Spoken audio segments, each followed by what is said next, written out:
מיכל היא ילדה שמתמודדת עם לקויות למידה. 4. התשובה היא 4. זאת לא התשובה הנכונה. אנחנו מקבלים איזשהו צוהר לעולם שלה דרך ההצגה. היא לעולם לא תסיים את בית הספר, ושום דבר טוב לא יצא ממנה. לעולם. למה שהיא חובה, לקשיים החברתיים שלה, לקשיים שלה מול המערכת. הבית ספר החדש לא היה כל כך גדול. וגם כל הילדים שלמדו בו היו מקולקלים. ממש כמוני. במהלך ההצגה היא בעצם פוגשת דמויות, כל מיני דמויות. פוגשת ילדים. אני חושבת שאת כזאת ילדה חכמה, כי באת מהקיבוץ, אבל את סתם ילדה מטומטמת כמו כולם. פוגשת מורה, היא פוגשת ספרנית. בשביל מי הספר מתוקה? מה? בשביל מי את משאילה את הספר? בשבילי? בואי. ביי ביי ביי. ביי! רוב הדמויות בעצם עוצרות אותה, ולא נותנות לה לחלום ולהגיע למקומות שאליהם היא רוצה להגיע. אני יכולה לעשות תעודה? לא כולם צריכים תעודה. יש עוד הרבה מקצועות בעולם שלנו שאפשר לעבוד בהם, שלא מצריכים את התעודה הזאת. תני לי הזדמנות. גם היא רוצה לעשות תעודה. אני רואה שאת רוצה להגיע רחוק, ואני מאוד מעריכה את ההשקעה שלך. אפילו הייתי רוצה שיהיו לי עוד תלמידים עם מוטיבציה כמו שלך. בשבילה התעודה זה אישור לזה שהיא יכולה לעשות הכל. בשבילה התעודה זה אישור שהיא ילדה רגילה, שהיא כמו כולם.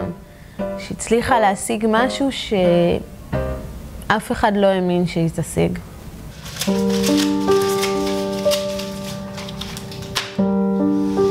סתם ילדה עלובה.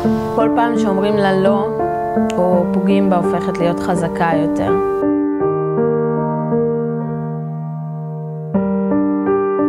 היא נלחמת כדי להגיע למעלה כל הזמן.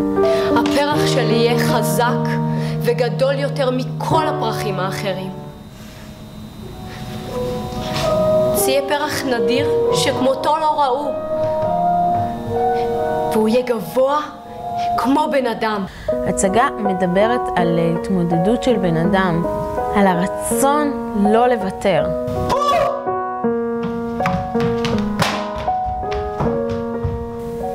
כמעט כל אחד שרואה את ההצגה מצליח לראות גם משהו קטן מסיפור הילדות שלו. שומה על האף, בקצת גדול, העיקר שאוכל להבין את הכל. ההצגה היא בעצם הסיפור האישי שלי. היא חלק מתוך מסע הילדות שלי. להרוס, שומה עצור את רגליי, לא יתפוס. זה אפשרי. אפשר לעשות את זה.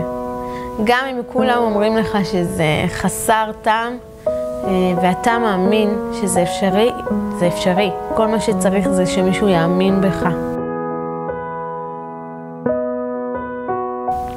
לא מזמן, בסוף אחת ההצגות שלנו, ניגש אליי אבא ונערה בת 15 שהיא ביתו, ושניהם ככה היו עם עיניים מבריקות.